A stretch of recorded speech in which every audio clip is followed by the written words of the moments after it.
పాకిస్తాన్ జైల్లో మగ్గిన 22 మంది జాలర్ల యథార్థ ఘటన ఆధారంగా తెరకెక్కిన చిత్రం తండేల్. ఫిబ్రవరి 7వ తేదీన రిలీజైన ఈ చిత్రం మొదటి వారం బాక్సాఫీస్ దగ్గర సందడి చేసినప్పటికీ రెండో వారంలో అనుకున్నంత స్థాయిలో కలెక్షన్లను రాబట్టలేకపోయింది. ఇక ఈ మూవీ బ్రేక్ ఈవెన్ టార్గెట్ ఎంత, బాక్సాఫీస్ వద్ద వసూలు చేసిన కలెక్షన్లు ఎంత అనే వివరాల్లోకి వెళ్ళబోయే ముందు ఒక చిన్న రిక్వెస్ట్, మన ఛానల్లోని వీడియోస్ చూసి నచ్చితే సబ్స్క్రైబ్ చేసి లైక్ కొట్టి షేర్ చేయండి.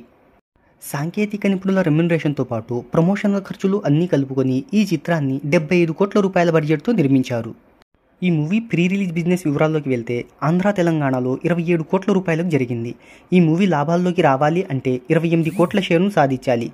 ఇక హిందీలో 2 కోట్లు, కర్ణాటకలో 3 కోట్లు, ఓవర్సీస్లో 12 కోట్ల రూపాయల బిజినెస్ జరిగింది. దీంతో మొత్తం ప్రపంచవ్యాప్తంగా 52 కోట్ల రూపాయల బిజినెస్ జరగగా 105 కోట్ల గ్రాస్, 54 కోట్ల షేర్ను వసూలు చేయాలి. ఈ మూవీ దానికి తగ్గట్టుగానే తొలి రోజు 1500 స్క్రీన్స్లో రిలీజ్ చేశారు. ఇక ఈ మూవీ థియేట్రికల్ రన్ విషయానికి వస్తే నైజాంలో 20 కోట్లు, ఆంధ్రాలో 24 కోట్ల కలెక్షన్లను రాబట్టింది. దీంతో ఈ చిత్రం ఏపీ నైజాంలో 44 కోట్ల నెట్ను, 75 కోట్ల గ్రాస్ను రాబట్టింది. ఇక ఈ మూవీ ఏపీ నైజాంలో 3 కోట్ల మైనర్ లాసెస్తో బయటపడింది. ఇక ఈ మూవీ కర్ణాటక ఇతర ప్రాంతాల్లో 4.5 కోట్ల రూపాయలు, ఓవర్సీస్లో 11 కోట్ల రూపాయలను రాబట్టింది. దాంతో ఈ చిత్రం 102 కోట్ల రూపాయల గ్రాస్ వసూళ్లను అందుకొని నాగచైతన్య కెరీర్లో తొలి 100 కోట్ల మూవీగా నిలిచింది. ఈ మూవీ బ్రేక్ ఈవెన్ టార్గెట్ 46 కోట్ల షేర్, 92 కోట్ల గ్రాస్ వసూళ్లను సాధించాలి. ఇక ఈ మూవీ క్లోజింగ్ వరకు 102 కోట్ల గ్రాస్ వసూళ్లను సాధించి 10 కోట్ల రూపాయల ప్రాఫిట్ను తెచ్చిపెట్టినట్టు గీతా ఆర్ట్స్ ప్రకటించింది.